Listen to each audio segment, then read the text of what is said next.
Bonjour à tous, on se retrouve aujourd'hui pour une nouvelle vidéo recette de cuisine et je vais vous proposer 6 recettes d'apéro pour les fêtes, vraiment très faciles à réaliser et qui présentent très bien.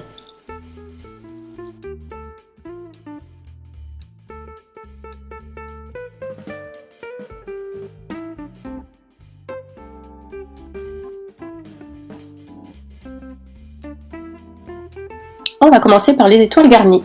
Donc c'est très facile, on va prendre un rouleau de pâte feuilletée, des baies roses, de la garniture et un emporte-pièce en forme d'étoile.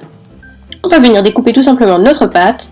Ensuite on va mettre dessus, moi je mets du lait mais vous pouvez aussi mettre ce qui se met d'habitude, c'est du jaune d'œuf. Et on enfourne pour 10 minutes à 180 degrés.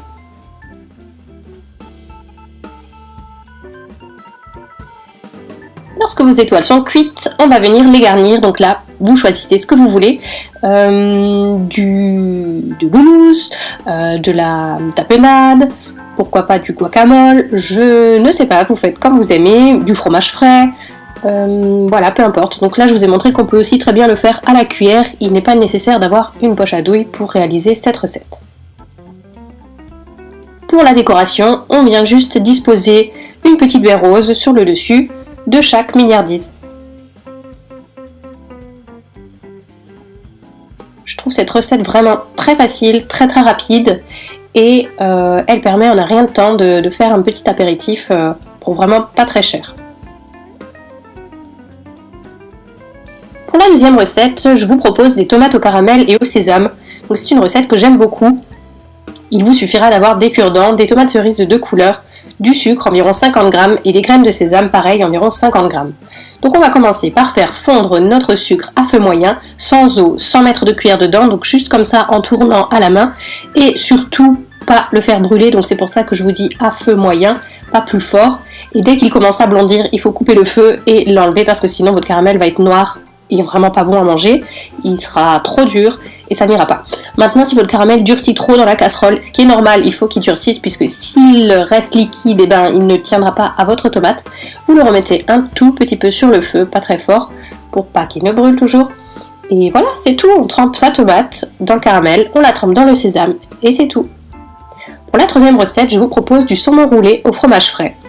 Donc là pareil, c'est une recette vraiment ultra simple, il vous faut des faritas, je crois que ça s'appelle, non, tortillas, des crêpes tortillas, du saumon fumé, du fromage frais, de l'aneth pour parfumer et des œufs de limpe. Donc on va commencer par rouler notre tortillas avec un rouleau à pâtisserie si vous la trouvez pas assez plate et ensuite on va la couper en deux. Lorsque c'est fait, on vient la garnir avec notre fromage frais qu'on a mélangé avec de l'aneth ou de la ciboulette ou c'est comme vous voulez, hein. Ensuite, on vient disposer nos tranches de saumon et on vient tout doucement rouler par le bord arrondi en premier.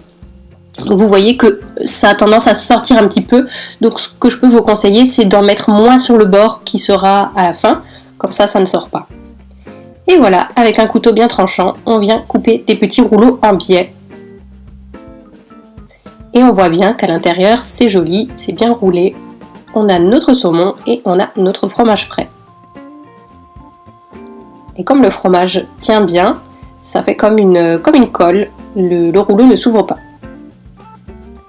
Et voilà, je trouve ça encore une fois super joli. Moi ça me fait penser à des mini bûches de Noël, mini bûches dessert, version apéritif, je trouve ça vraiment trop chouette. Et pour parfaire la décoration, on va venir mettre des œufs de limpe dessus, de couleur rouge.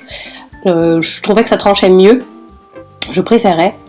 Et je trouve que ça fait vraiment très bien l'affaire si vous voulez manger du saumon, si vous aimez ça et que vous avez envie de le présenter de façon différente que des verrines. Voilà, un peu d'aneth encore dans l'assiette et voilà, c'est tout. Pour la quatrième recette, alors là c'est ultra facile, vous faites vos toasts classiques, une tartine de pain de mie avec ce que vous voulez dessus, ou mousse, tarama, peu importe. Et vous venez la découper avec un emporte-pièce. Et c'est tout. Un emporte-pièce en forme de sapin, d'étoile, de reine, peu importe ce que vous avez, ce que vous voulez. Et voilà, c'est vraiment très simple. Pour la cinquième recette, je vous ai préparé des tartelettes à la tomate et au parmesan. Donc il vous faut de la tomate cerise, du parmesan, du sel, un emporte-pièce étoile. Il nous faut aussi des herbes de Provence, et un fond de tarte à... comment on appelle ça? Tarte flambée, voilà. Un fond à tarte flambée. Je sais pas si vous trouvez ça chez vous. Moi j'ai ça chez moi, donc je me suis dit tiens j'essaye, je vais voir ce que ça donne. Et franchement c'est super bon parce que le fond à tarte flambée apporte un croquant supplémentaire. Et c'est pas comme la pâte feuilletée qui va gonfler. Elle va rester plate, mais ça sera super croquant. Donc tout simplement, on va couper nos tomates en petits dés. Qu'on va venir, on va venir poser une cuillère à café de tomates sur chaque petite étoile. Puis ensuite une cuillère à café de parmesan par-dessus.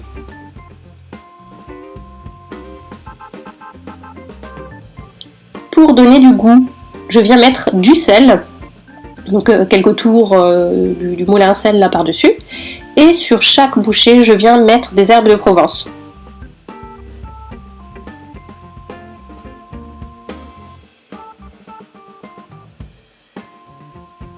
Et c'est parti au four pour 10 minutes à 200 degrés.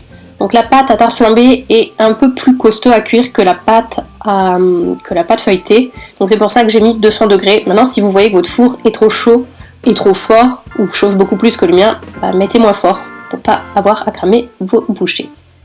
Et pour finir, je vous propose ce fameux sapin feuilleté au pesto. C'est la recette que j'ai la plus vue sur Instagram et je trouve qu'effectivement il est très très instagrammable ce sapin. Et en fait il est tellement facile à faire, je l'avais jamais fait et mes invités se sont régalés, je me suis régalée et je me suis même amusée à le faire, voilà, c'était même très marrant. Alors on va venir prendre une pâte feuilletée cette fois-ci. Et on va étaler dessus notre pesto. Il nous faut à peu près 100 g de pesto pour ce sapin. Donc voilà, on étale bien notre pesto. Je le mets directement en forme de sapin, puisque de toute façon on va découper le reste, donc voilà, ça me semblait pas utile d'en mettre. Mais à savoir que j'ai jamais jeté le reste de pâte, hein, comme si vous avez déjà vu mes précédentes vidéos, je vous ai déjà montré une technique pour réutiliser vos chutes de pâte. Donc là c'était exactement la même chose, hein, j'ai fait des flûtes au fromage avec. Ensuite, quand notre sapin est fait, je viens poser la deuxième pâte feuilletée et avec mon doigt, je fais le tour du pesto pour ensuite savoir où je vais venir découper. Avec une roulette à pizza et de l'aide, je vais venir découper. Oui, je dis de l'aide parce que j'ai mon fiston qui est venu donner un coup de main, il voulait absolument découper avec cette roulette à pizza. Donc je viens découper ma forme de sapin. Bon, pas grave hein, si vous faites des petits... Enfin, là, si la forme n'est pas parfaite, voilà, c'est l'intention qui compte. Et voilà, on vient enlever le surplus. Et à présent, on va venir préparer les branches du sapin. Donc franchement, cette recette, j'ai jamais vu plus simple. Et comme je vous l'ai dit tout à l'heure, c'est tellement bon. Alors, en tout premier lieu, j'ai d'abord dessiné le tronc sans appuyer, c'est-à-dire que c'était juste pour me donner un repère et que visuellement ça fasse comme un tronc de sapin. Ensuite, en appuyant, bien sûr, je suis venue couper ma pâte pour faire les branches. Donc jusqu'en haut, surtout pas trop large, pas trop fine non plus parce qu'il va falloir les manipuler sans qu'elles cassent. Mais voilà ce que ça donne, à peu près 1 cm de largeur. Et ensuite, on va venir torsader chaque branche. Donc la soulever, la décoller du papier sulfurisé, sans la casser bien sûr, et la torsader. On va reproduire ceci jusqu'en haut pour former vraiment un joli sapin avec du volume. Voilà, le sapin est terminé. Donc ensuite, je suis venue avec un emporte-pièce prendre un bout de pâte restant pour faire une étoile en haut. Et du pesto, j'en ai un peu étalé aussi sur le tronc, si vous pouvez voir, pour apporter de la couleur un peu partout, pour qu'il soit pas tout clair ensuite. Et pareil, je suis venue mettre du lait par-dessus pour qu'il dore bien, mais vous pouvez mettre de l'œuf. Et on vient le cuire pour 20 minutes à 180 degrés. Et voilà le sapin.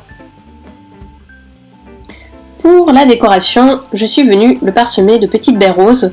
Je trouve que ça apporte un petit plus, comme des boules de Noël accrochées dans notre sapin. Et je trouve que ça le rend vraiment très sympa.